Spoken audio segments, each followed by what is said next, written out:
Traveling the Vortex.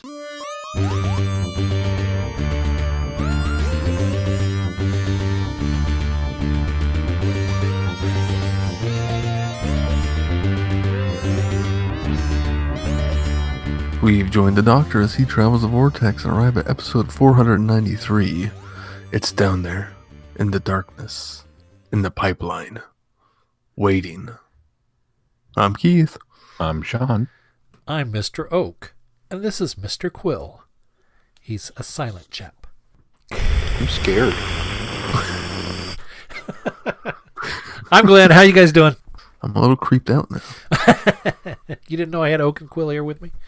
I did not. Who were the two? I meant to look this up, and I could not remember. I know you'll know this, Glenn. Who were the two guys in Diamonds Are Forever? Oh, I knew you'd ask me that. Okay, it wasn't just me then. If you knew I was going to ask. That's who they reminded me of. I'll just leave it at that. Yeah. It'll come to me here. Hang on. Mr. Kidd was one of them. Mr. Kidd, Mr. Went, and Mr. Kidd. That's what Mr. Went. Yeah. Did you guys do anything fun this week? We celebrated Mother's Day yesterday with my mom and my sister and my wife, Holly. Well, the rest of my family, too, was there, but they were the three we were celebrating. And we just went over and had cookout and played some games in the afternoon. It was a lot of fun. That sounds like fun. Yeah. We also celebrated. Spent some time with my mother on Saturday, and the kids and I made Sarah breakfast in bed on Sunday. Oh, the traditional Mother's Day fare. Yeah. I'm sure the kids were a lot of help with making the breakfast. Oh, yes. Jim is very big into helping right now. Oh. She wants to help me do everything in the kitchen. Oh, dear. Yeah. She does a pretty good job most of the time. Oh, that's good. That's good. Yeah. Yeah. There are pluses and minuses sometimes. Right now, it's still fairly equal. I mean, I don't get to do as much in the kitchen as I normally do and can't multitask as well. But at least it's not, she's making a huge mess. So it kind of balances itself out. Sean, did you guys celebrate? We did. We had a fairly low-key, non-stressful day that kind of turned into a stressful day, but we weathered it. I'm sorry to hear. I cooked all of the meals for Mel. That was a terrible, taxing thing for me.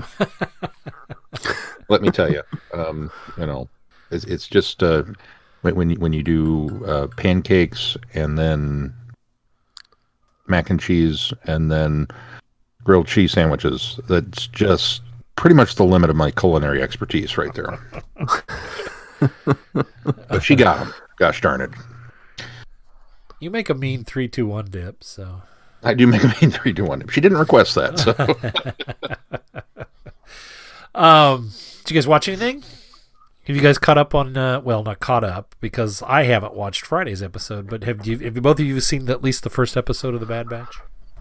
Yes. No. Oh, for crying out loud!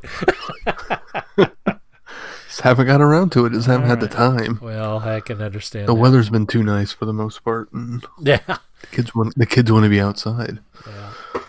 All right, I can understand that. I didn't watch. We watched Guardians of the Galaxy as part of our watch along, and then I watched. I hadn't seen this in years. This was an HBO staple for me. I used to watch all the time. Caveman, starring Ringo Starr and Shelley Long, and I had completely forgot that Dennis Quaid was in that. Completely, very young Dennis Quaid. But it's funny. It's a lot of stuff that I remember now as a kid not getting, and now getting especially some of the more adult innuendos. But it still holds up. It's still a pretty funny film and pretty enjoyable. So, Sean, did you watch anything? We started our rewatch of the Fast and the Furious movies, which is kind of sort of only a rewatch in name, because I think of the 8 that are out now, I think I've seen 3 of them. In fact, I was quite surprised when we were at the theater and saw the trailer. I think it was for the 6th one. I turned to Mel and I said, when did they make 4 and 5? Like, I was really out of the loop on those. So wait, so you've seen 1, 2, and 3? No, I've seen 1, 6, and 7. Oh, gosh. And apparently part of 2. Okay. Which we watched 1 and 2 this weekend. Oh, okay.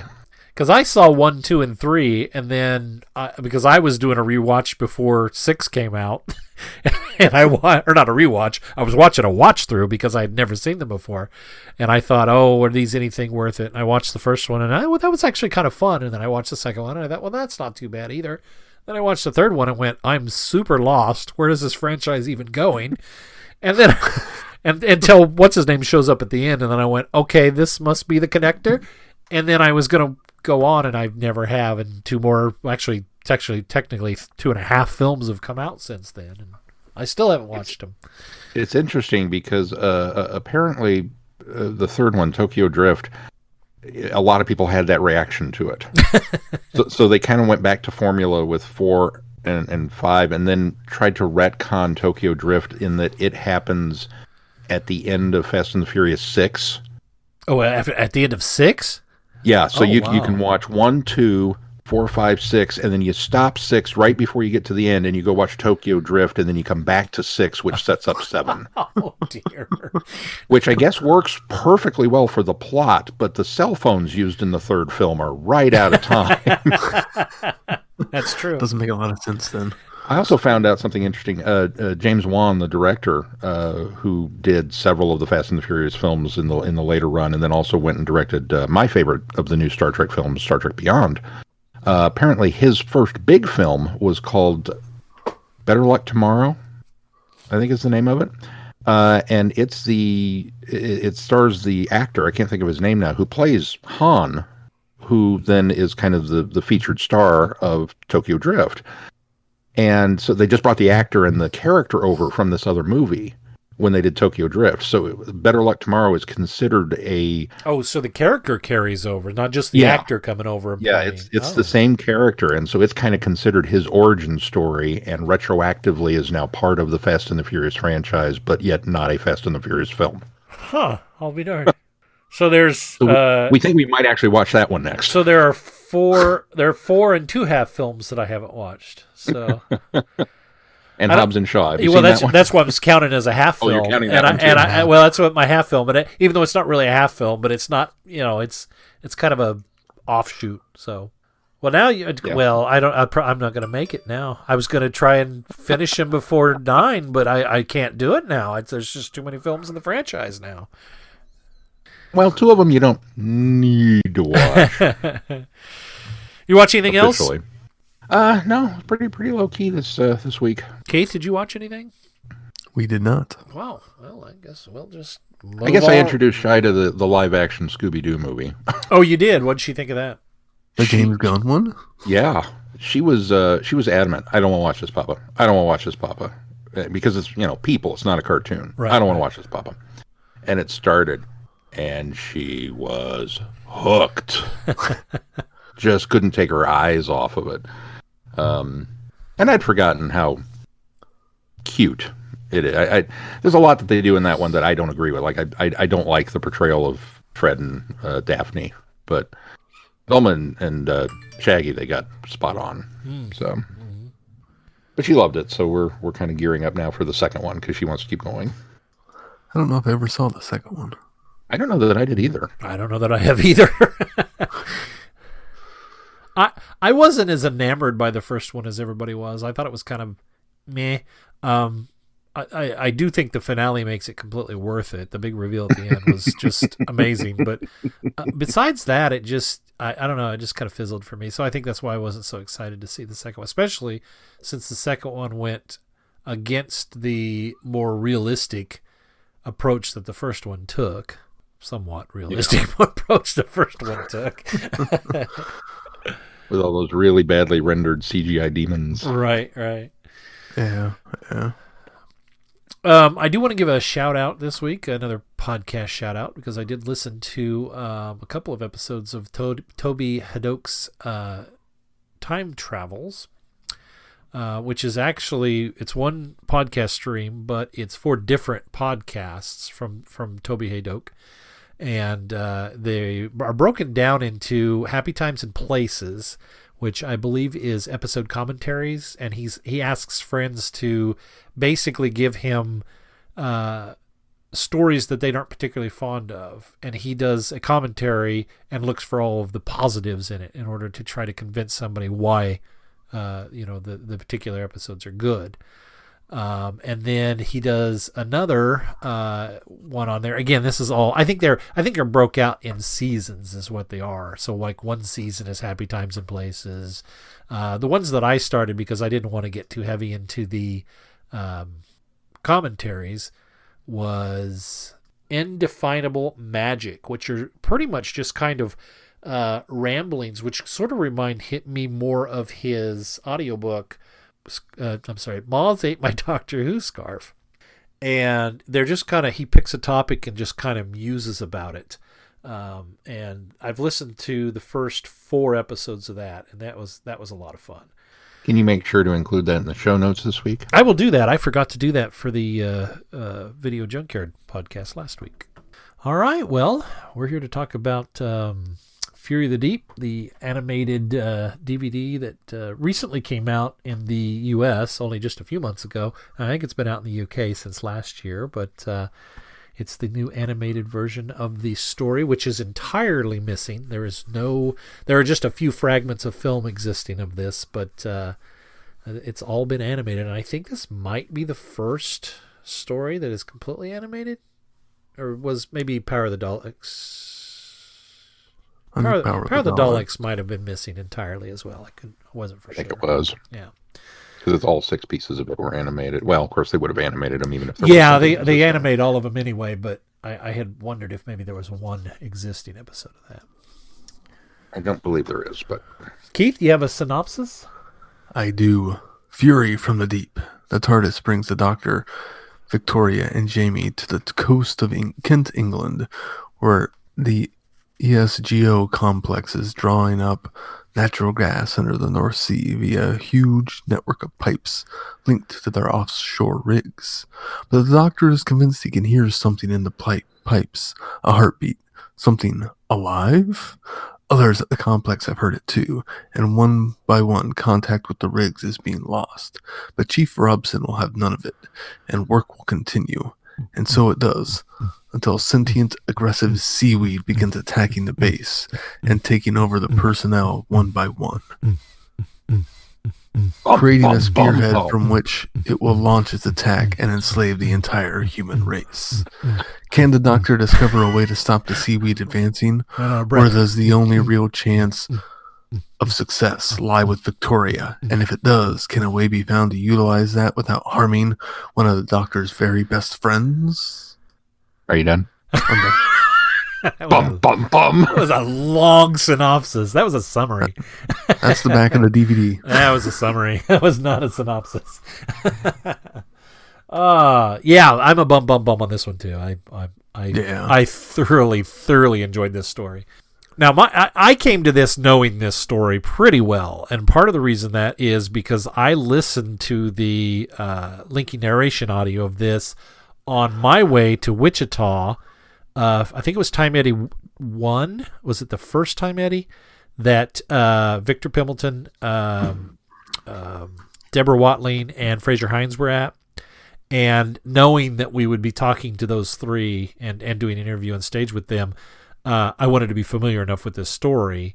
And so I actually listened to the audio for this. I have never watched the reconstruction for it, but I was at least familiar enough with the story. So, and knowing that obviously that this was Deborah Watling's last story that Victoria leaves in this episode. So I had some familiarity, but you guys came to this new, right? Neither one of you guys had been exposed to this yet.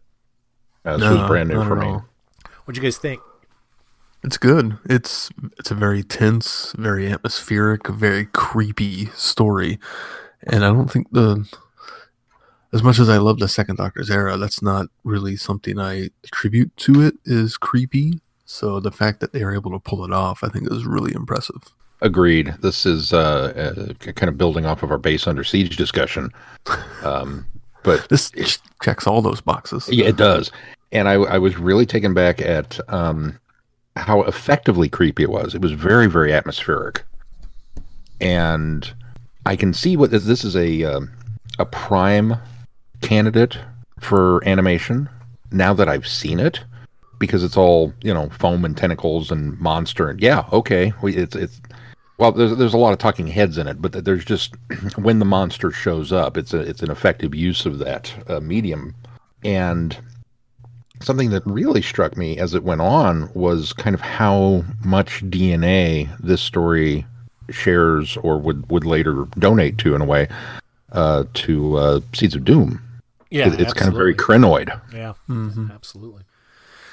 I have to wonder, though, if some of the dark creepiness of this is helped along by the animation of this, and I wonder if had this story survived and we were able to see it in its actual natural state, I wonder if we would consider it as dark and creepy, because I think the effect, and I watched the behind the scenes, so I've got a little insight to that.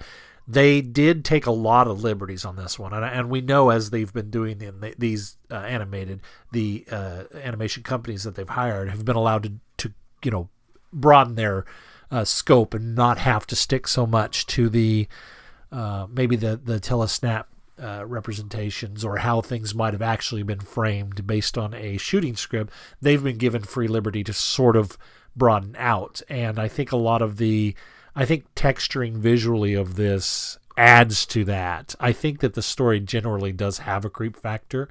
It probably existed, but I wonder how much more of that is influenced by the more vast claustrophobic or dark shots that they were able to do with the animation, putting some of the different light layers over it, giving it that red hue that kind of gave it more of a foreboding look. I have to wonder how much of that, which to its credit, that gives it, even if that is lending to the creep factor of this, that's a bonus in itself, because it makes this animation, for me, one of the most enjoyable of all of the animated stories that are out there. And I think because of some of the liberties they took with this, when I look at some of the screen captures, because I did manage to I watched this in color, and I watched one episode in black and white that was animated, and then I went and I watched pieces of the reconstruction on this set of discs, and I noticed a lot after watching the behind the scenes and them talking about how they had not really kind of stuck to a lot of. They used the telesnaps for reference for like what sets looked like, what people looked like, things like that. But they kind of got away from it, from the different shots and angles and things like that. And looking at it and seeing how strikingly different parts of it were. Again, I think maybe if we had seen this as it naturally was, it may have come off maybe a little, I don't want to say comical, but it would have maybe not come across. Yeah, it wouldn't have come across as serious as it does in this particular incarnation.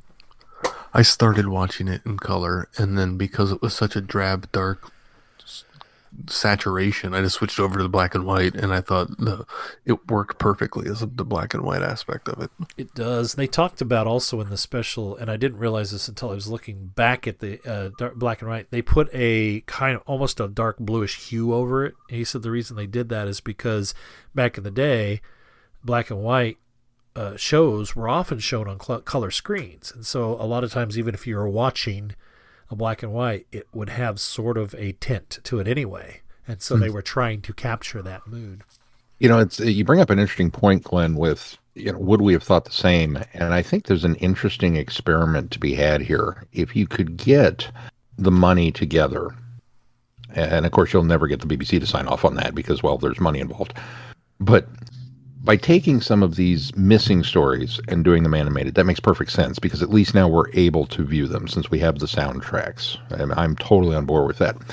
But in a case of something like this, where what you had previously may not have been as effective as what the finished product is now, could you go the reverse? Could you take an episode that is complete and animate it and change the tone of it, something comical like, Creature from the Pit, and suddenly make it into a much more effective, tonally maybe what they were going for?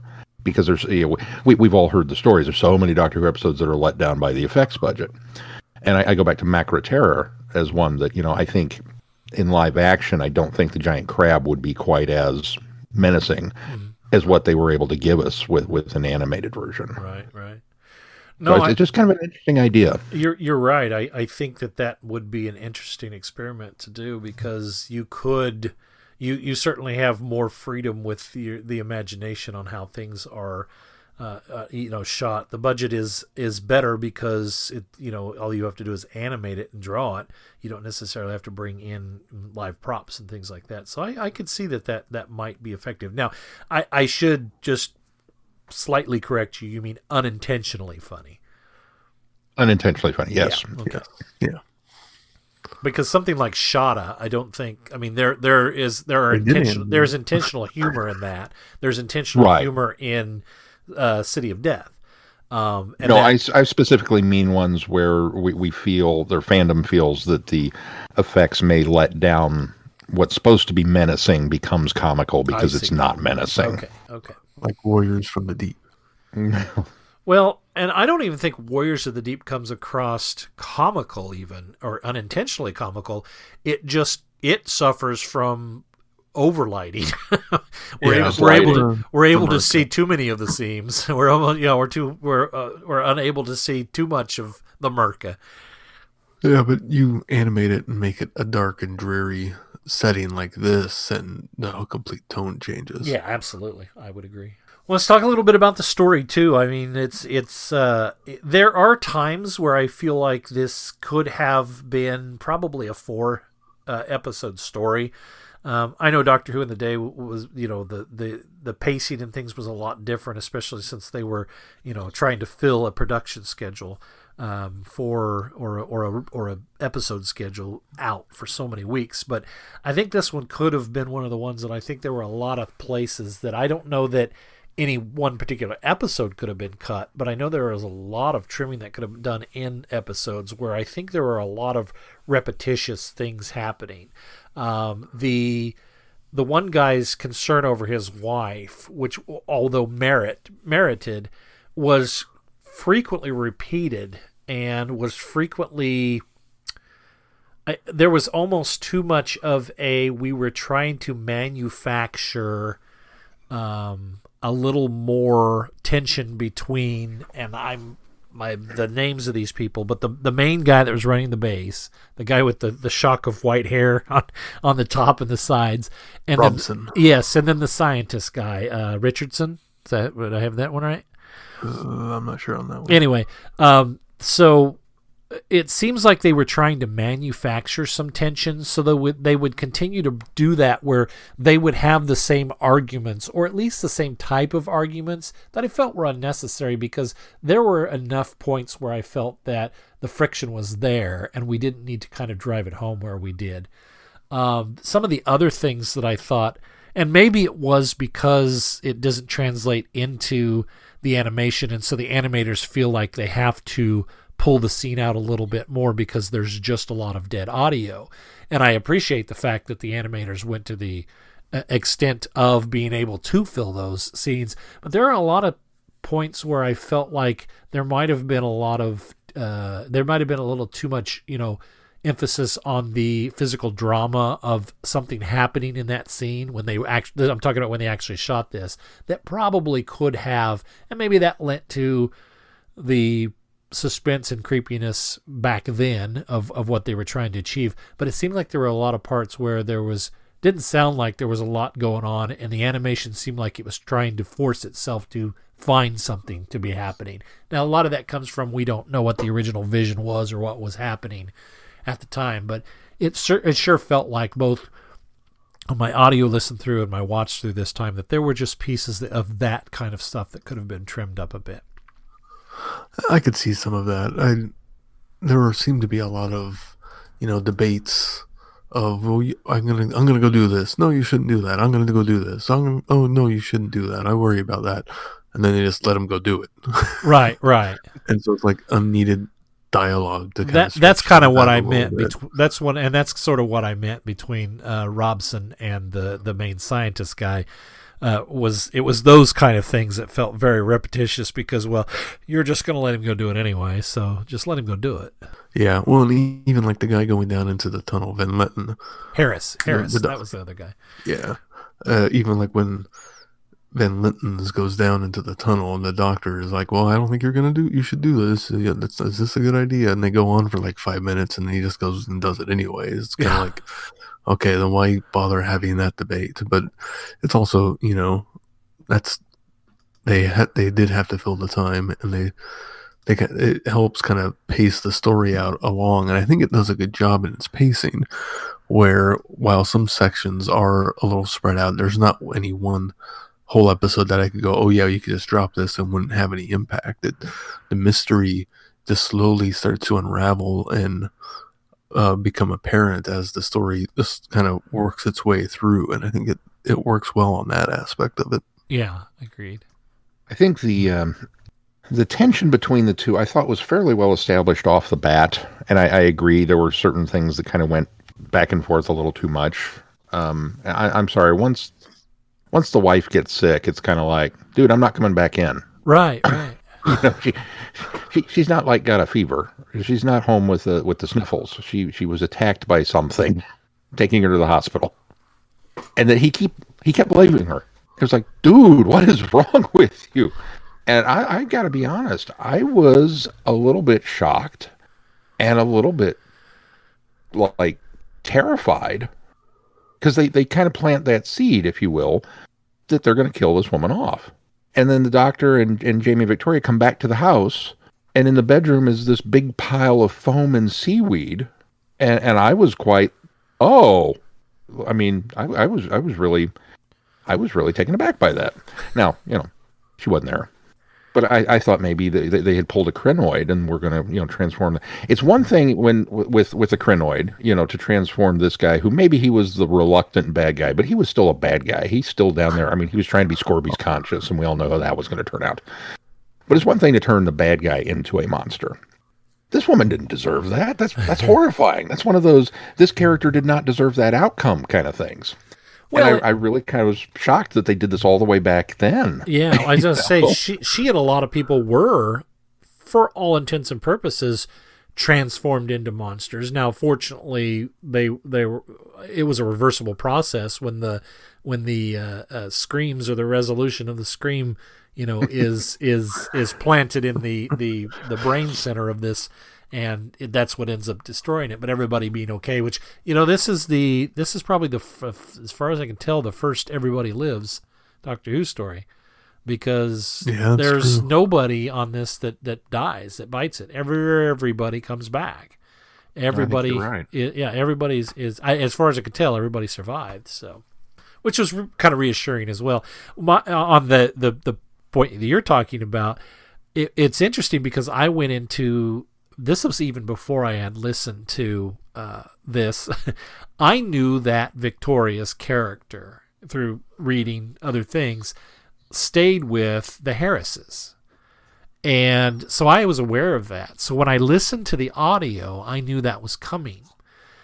And now that I've gone back and watched this, it wasn't apparent enough from the audio that Maggie Harris had not only been, she's attacked. You can tell she's attacked in the audio, but you have no idea that she's dragged away. You have no idea that she's transforming and that she wanders into the sea. And so I'm watching this and I'm going, are they taking a different approach with this? I know that she survives because that's who Victoria stays with, her and her husband. And so this whole time I'm watching this going, this is different than I thought. So there's a lot to say for being able to watch this as opposed to listen to it, because that is one storyline that I had completely missed, the fact that they went as far with her character as her being taken away and somewhat transformed. I thought they did a really good job, Victor Pemberton did, with laying the groundwork of Victoria's departure. Her early on in the episode bemoaning kind of the fact that why can't we go someplace nice, or why are we always going to Earth, stuff like that. And it didn't feel abrupt of a departure at all, like it could have and has in the past. Yeah, he's definitely it's handled well in this story. It's not a shock, but in fact I think it makes it even more emotional at the end, that he spent some time building us up to that moment. And it's more effective in that way, rather than, well, Ben and Polly, we're going to stay here, bye, or, hey, we're back in our own time, but, bye, Ian and Barbara even. They have a little bit of more of a moment. And of course, Susan even has a little more of a moment. But this one really feels like it's developed over the course of a story and isn't dropped at us at the very end. Yeah, it's not a last-minute thing. That and the fact that they stick around for a day to make sure that's what she really wants to do. And, Jamie's reaction to her leaving is what makes it even more poignant and makes it have a better impact. I felt genuinely bad for Jamie. I did too. Twice, actually. And I think something... He thought she was dead. That was kind of a, aw. Well, I think something that's never really come across to me until I watched this is I really kind of get the impression that Jamie sort of had a thing for Victoria. I think that had they spent more time together beyond this, I think a romance might have even blossomed. I don't think we get that. Yeah. I don't think we get that so much from the stories, but after seeing this, in hindsight, when you look back, there's nothing that, there's no hanky-panky going on. There's no love relationship going on. But there's really this kind of bonding that does happen over the course of them, to the point where in this one you really do feel like, I think he was really smitten with her. And it wasn't so much even losing a friend. It was losing somebody that he very much cared for. And so I think that worked on a certain level as well. Yeah. I agree. I saw some of that even in Enemy of the World. Oh, yeah. Yeah, I think two stories previously. I think there was some there. Right. There's not enough time for that in Web of Fear, but there was those moments in Enemy. Yeah, certainly. Yeah. So it's lots of credit to him that they could, even if it wasn't, maybe, I don't know if it was how much of it was written in and how much of it was just how well Fraser Hines and Deborah Watling got on, that it kind of seeped into the performances. Well, and we know from our interviews with him at Time Eddie that they were all very, very close. They talked about how very close and how very upset Patrick was that that Deborah was leaving. And I think if I remember that right, it hit him pretty hard that she was leaving because they all got on so well. I believe you're right. I think that the animation style in this particular version of an animated story is better too. I think that they've perpetually gotten better each time, and I think we've made reference to the fact that we've really enjoyed how they're animating these as compared to some of the ones in years past, and that the recent stretch has been, even if it's different companies, it's been somewhat consistent. I think that I think the way they've captured the actors in this one is the best so far. I remember us talking about how well the facial features and the expressions came across in the faceless ones. I think it's even more so in this one. I think Patrick Troughton's character emotes so much more in his face in this one than he did.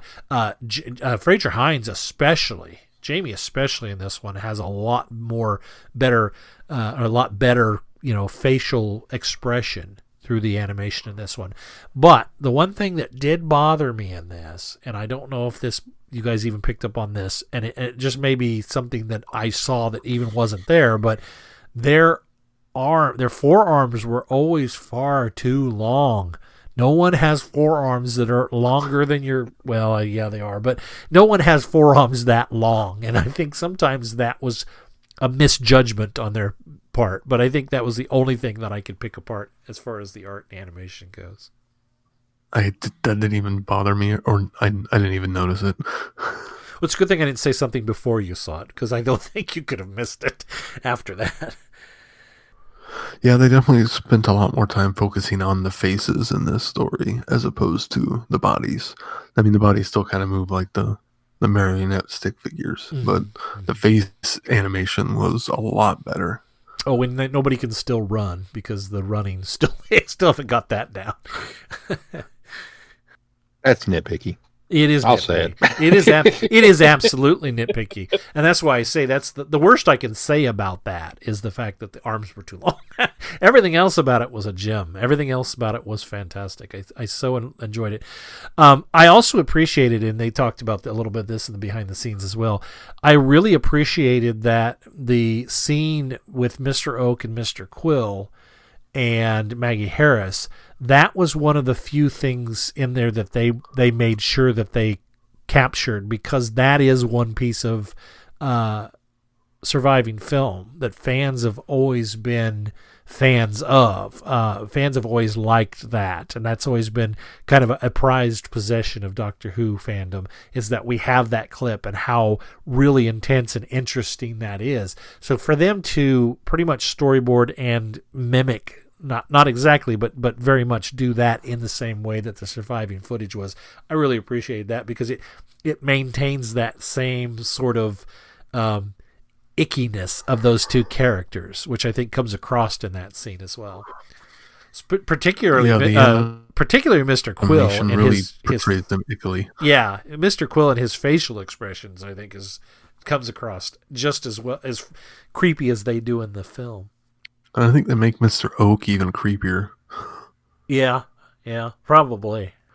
One of the things that I appreciated, I feel like I'm dominating the conversation here, guys, but one of the things that I really appreciated too from an animation standpoint is as I was sitting watching this, and when the doctor, well, first of all, when the doctor's getting ready to go to the oil derricks, or that's not oil derricks, the gas derricks, or the gas platforms, I thought, as they were walking out, or as they were driving out there, I was like, they're going to let the Doctor and Jamie fly this thing on their own? Okay, let's see what happens here. And then they get in and they have a pilot. And I thought, oh, okay, well, obviously they're not going to let the Doctor fly a helicopter, only to have them, when they escape, have to use the one helicopter to get back, because Robson had left one there and their pilot had flown off in fear. And so for them to fly the helicopter, well, that was a lot of fun. And I wondered about, they had all the tentacles coming up and it flying through and dodging them. And I thought, gosh, how did they do this in the original story? Only to find out that they didn't. This scene was just more of a comical scene in the episode of the Doctor not being able to fly and the one pilot having to talk him in. And so that where the animators of this decided to make it a little more harrowing and make it a little more serious by adding the tentacles and them having to fly through, a gauntlet, if you would, in order to get back, and then add to it the, guiding him in. So I was kind of glad that they maybe took sort of that liberty to do that, because I do think that makes that scene a lot more harrowing as well. Yeah. Well, and it really illustrates why the third Doctor can drive everything, because he decided he wasn't going through that again. Right. He learned it all. He might be a quick learner too, though, because, he did managed to get that helicopter in. They didn't show us landing it after he asked, well, now I've got the hang of flying it. Can you help me land it? We didn't get to see him actually land it, but he is say it is a primitive machine. Yes. How hard could it be? I was a little shocked that they, the TARDIS lands in the surf. Yeah. And they left it there. Yeah, they were just gonna, all right, we'll get the boat out. And I mean, from a production standpoint, from a time spent in the TARDIS standpoint, you can definitely see how the Doctor has gotten better at piloting, because they wouldn't bother with that nowadays. They would land, you would get the joke that water was pouring into the TARDIS, and he would move it. Right. But no, back in the day, where are we? On the side of a cliff? All right, get the rappelling ropes. I guess director Hugh David decided, well, if we're going to be out on this, beautiful sea, and because the TARDIS originally in the script was supposed to land on the cliff, and he decided, well, if we're going to have this wonderful shot out here, let's have the TARDIS land on the water. So that was actually the director's decision to make it more difficult to shoot and give them more of a difficulty of getting to the land, which then they realized, well, if you park it in the water, how do you get to land? Well, an inflatable dinghy, of course. Naturally. They also said in that making of Bravo, that- sir. They Bravo. they also said in that making of, which I thought was interesting, was that they had hired the dinghy, but they had forgot to get the setting that you hook the rigging for the motor onto. They had forgot to get that, so they had the motor, but they couldn't attach it. And so Patrick Troughton, having been, I think he was a sailor at some point, said, "Well, I'll just row it." And so that's what they ended up doing. And so that's why they are rowing into shore, is because Patrick knew that he could do it. And they that's what they did. So, Well, yeah, he was, on Sinbad. right. I really thought the opening scene of this was pretty cool. Besides the landing on water, coming up on the shore, and with the foam, there's a lot of fun and kind of some levity before we get into more of the seriousness of this story, and the playfulness of them. The doctor does the foam on Jamie, and then Jamie getting him back, and then Victoria laughing, and the both of them picking them up. And I didn't realize that was a spurred on the spot thing that they did, that they just happened to capture, and they all stayed in character for. That also wasn't in the script, and that was something that Patrick and Fraser had just sort of come up with on the spot. But I like that there's that kind of, because what it does is it gives you that feeling of three very good friends, three people that get along really well, three people that are very close. And it also gives us a little bit of that, that light moment before we get into some more of the more dire, heavy scenes of this story. Yeah. That was a really nice moment. And then also makes the end with her departure a little bit more heartbreaking. It does. It strengthens that for sure. Until you begin to worry that there's this horrible foam and this stuff that's taking over people, and oh God, you were out playing in it. What's going to happen now, guys? Because I went there. Yeah, I kind of got the impression that the foam was part of, not just the whatever it was to hide the seaweed, because I even thought that when they went to try to get to the helicopter and the helicopter was covered in foam, I'm like, but aren't they gonna get infected by going into that too? Yeah, so I think forgetting about the original thing. I think you actually had to touch the seaweed part of it. I don't think the foam counted, even though I think the foam was a byproduct of the seaweed monster. I think the foam was safe enough, but if you touched because the first thing that gets touched is Maggie Harris touches the piece that's in the folder that her husband, of her husband's research. So I was worried. Did we ever really get a good explanation of where the seaweed came from? No, the doctor has that. The doctor has that book that talks about the ancient mariners and how they had illustrated these things, and I think that the idea that Pemberton was trying to get across was that maybe this is an ancient monster, ancient creature that's been around a long time, and it's sort of resurfacing. But I think that was all sort of implied from that, because we don't get a real explanation of its origins. We just know that it's come from the deep, and we know that it is attacking this station, this base now that's under siege. But I don't know, Sean, did you get any more impression that they gave us more backstory than that? Nope, just sentient seaweed. Yeah, so. Okay, good. I didn't miss something. But I'm okay with that. I don't think it needed it so much. It did feel missing for me, but I don't think it was essential. Yeah, I mean, every now and then it kind of fell into that. Well, if you want to think about it, is it alien seaweed? Is it this? Is it that? What is the deal with this stuff? And you didn't get that explanation, but at the same time, Fury from the depths. Okay, I mean, there's enough mystery in the ocean as it is, because we've not explored enough of it, that I can accept that maybe there's just sentient seaweed down there. Maybe somebody along the line will retcon this into being a sea devil, a byproduct of the sea devils. Or that what was the was it the grandfather infestation that had the jellyfish type thing that had? It was another thing that had been around for the what do you call it? The something a pod. It had been around for centuries, but hadn't until recently hadn't had any sort of connection to anybody. And so maybe this goes in those same annals of these deep sea creatures that we just don't know about. I'll buy that for $1. Yeah. Yeah.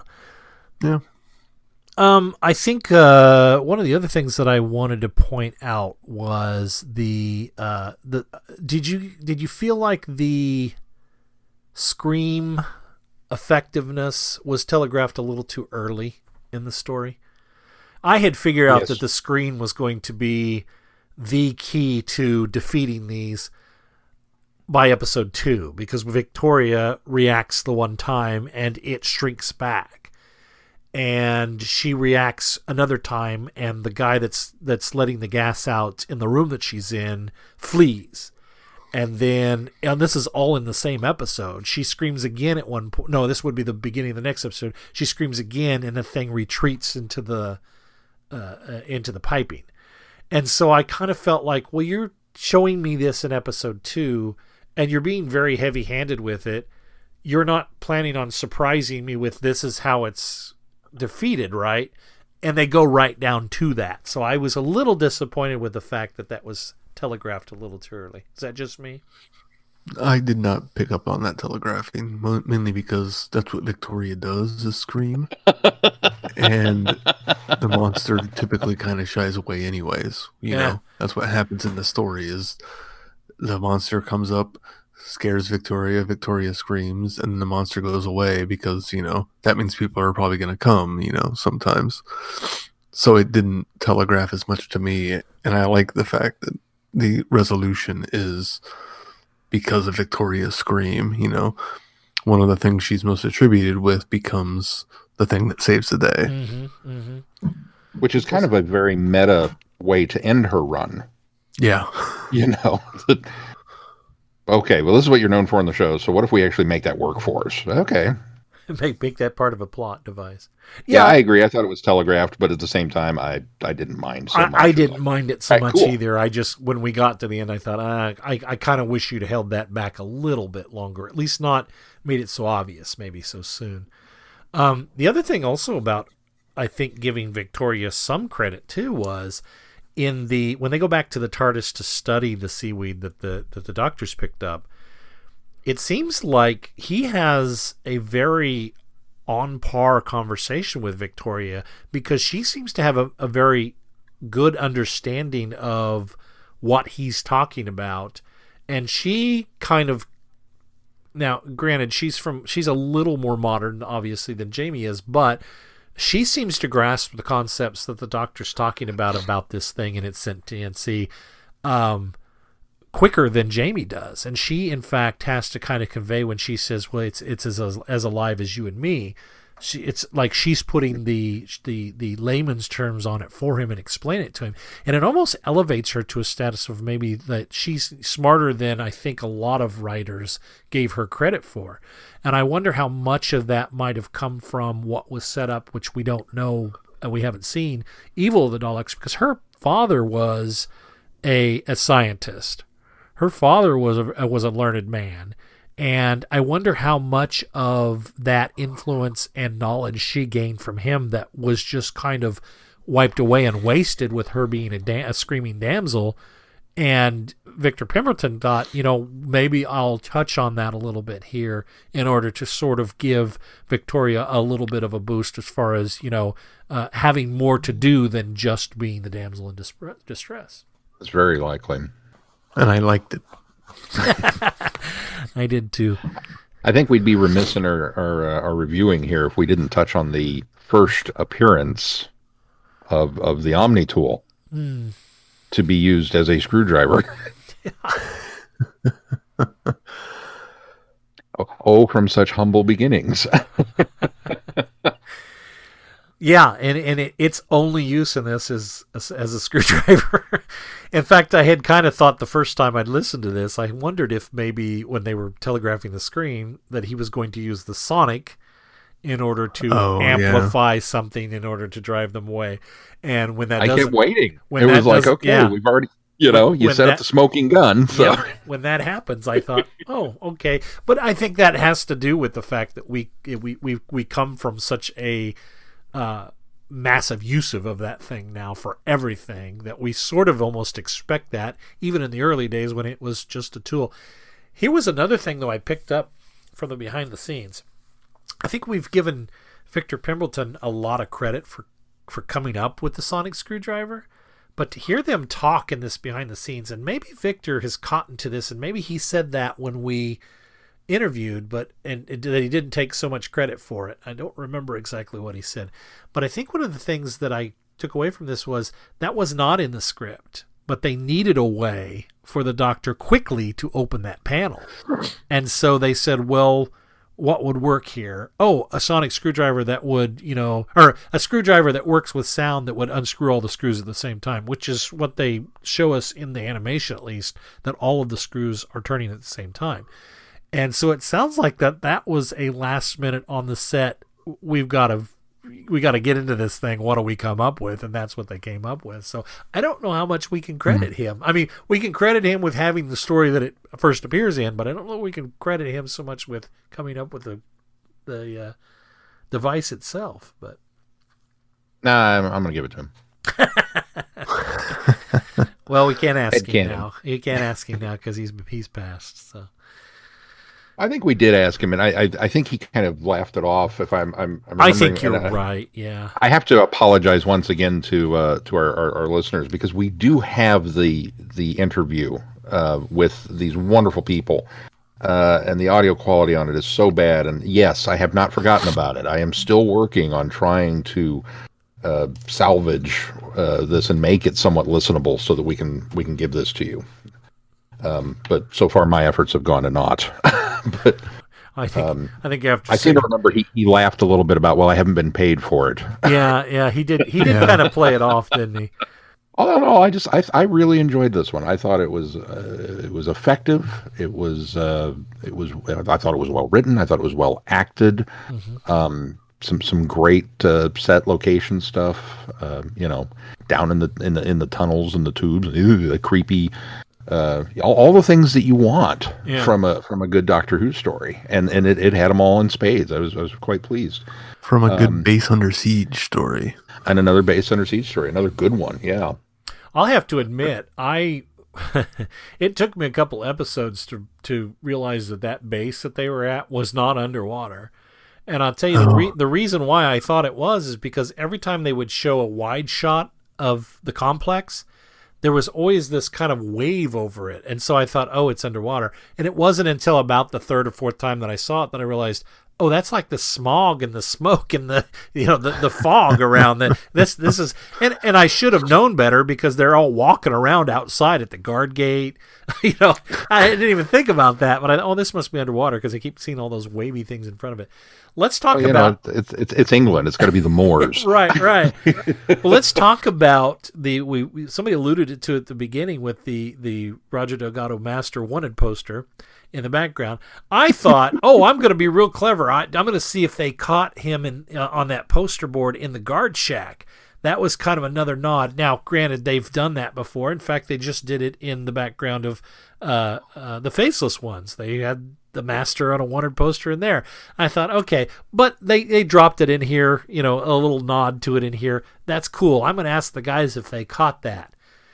Only to have it like in the main hangar base of the thing, and predominantly show him, and it was no question that it was Delgado's Master, and they showed it about 24 times, and I thought, all right, well, if they don't pick up on it by now, I don't know how anybody can miss that.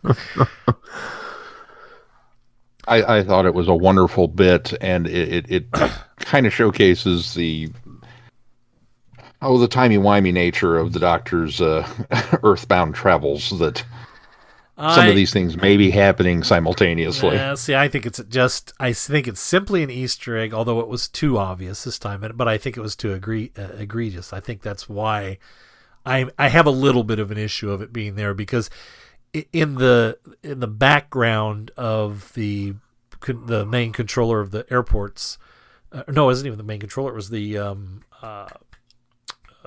where you check in, where you declare things. What's that called?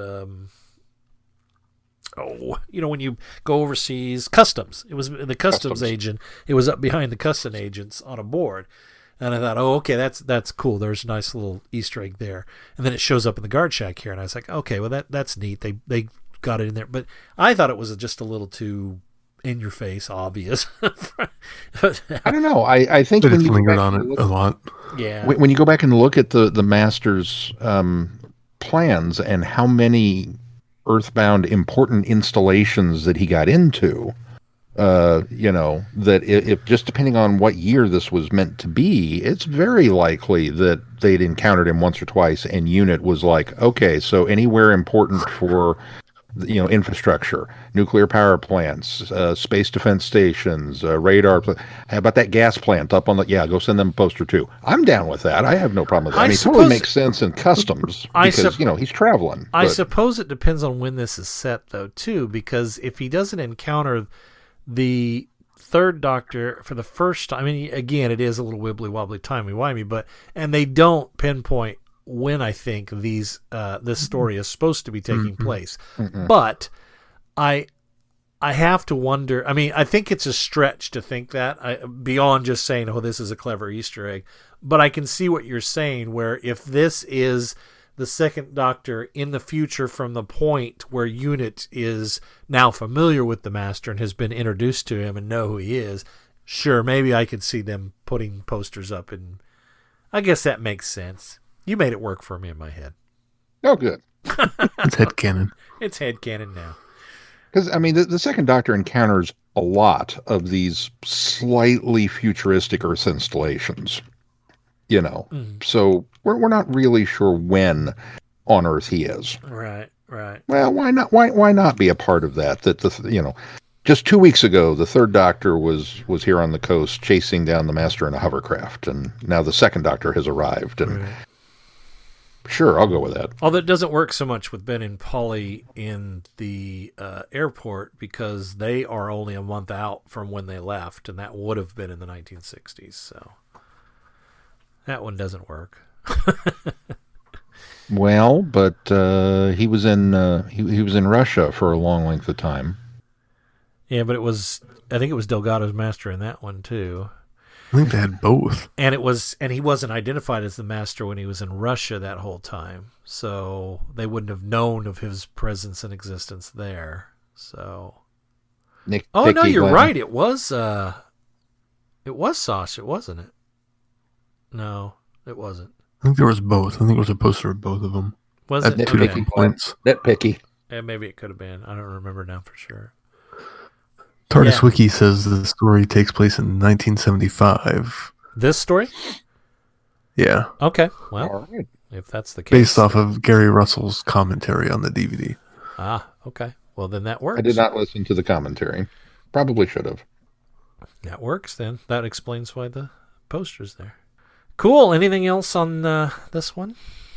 I think I've got to say that Robson's probably one of the best adversaries for a base under siege, boss in charge who's not going to listen and just is dogged in what he's going to do, and then gets possessed.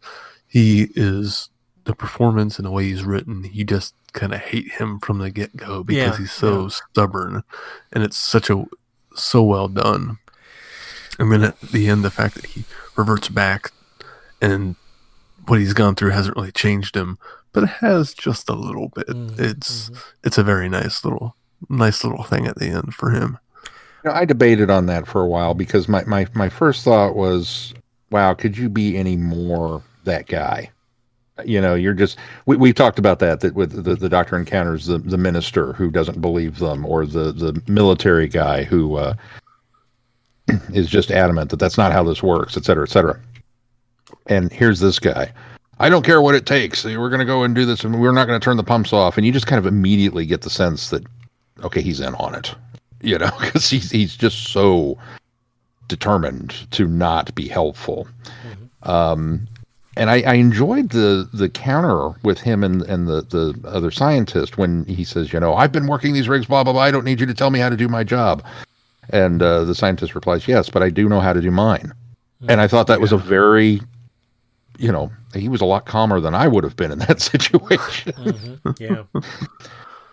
But yeah, no, I mean he was a very effective villain. I will say that. I enjoyed. I agree, and in fact, I agree 100% with what you guys are saying, and I think he was very effective. There was times where I felt his stubbornness was a bit exhausting, but I think also that sort of lent to that reason why the character's written so well is because he is exhaustingly the character that he is, and so that works.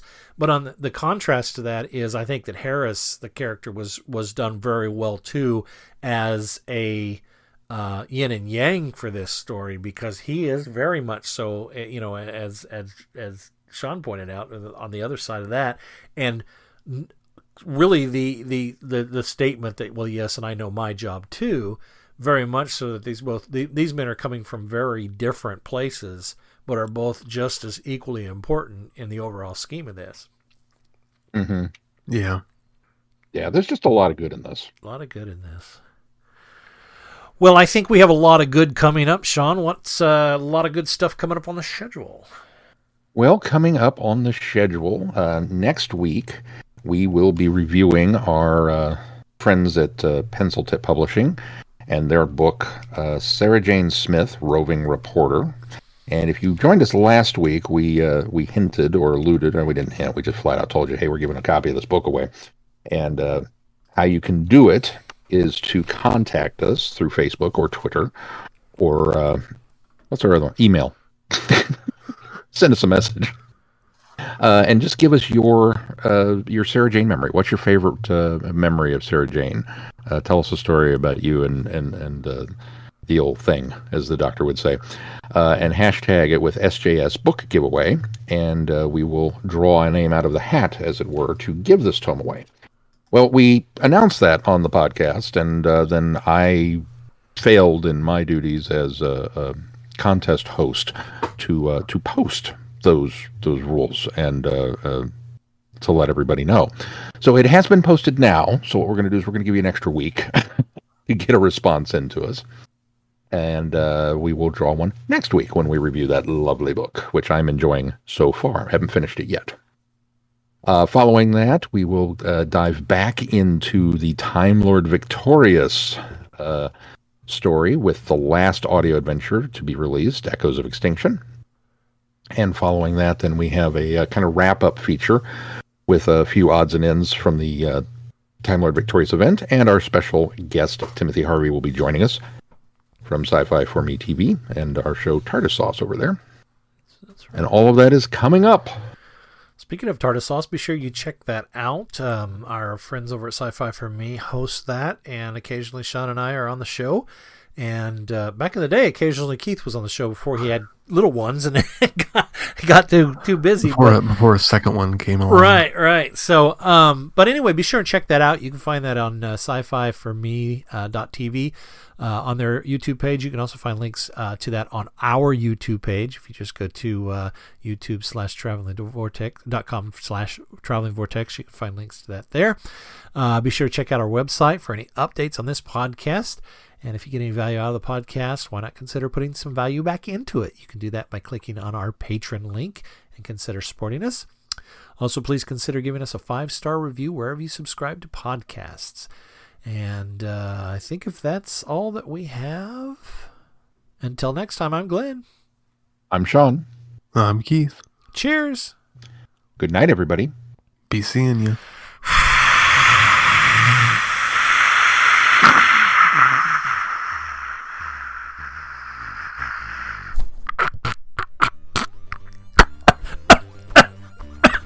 Somebody was supposed to say thanks for listening. Thanks for listening. You have been listening to Traveling the Vortex. Doctor Who and all of its associated programs are owned and trademarked by the BBC. No infringement is intended or implied.